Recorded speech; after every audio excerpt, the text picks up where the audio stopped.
Hello guys, good afternoon. Ngayon guys, magluto tayo ng adobong manok guys. Tingnan niyo yung adobong manok ko guys. Nilagay ko na lahat yung mga sangkap guys. O, diba? Yan.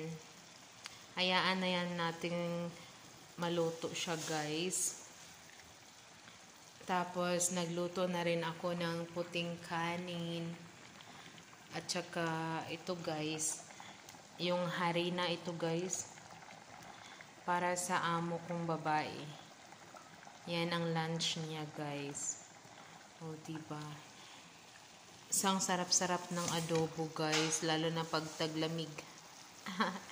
Lamig na kasi dito sa Middle East. O, ganyan lang guys. Ang ulam natin ngayon. Hayaan na natin siya na mawala yung tubig niya guys or sabaw. Thanks for watching guys.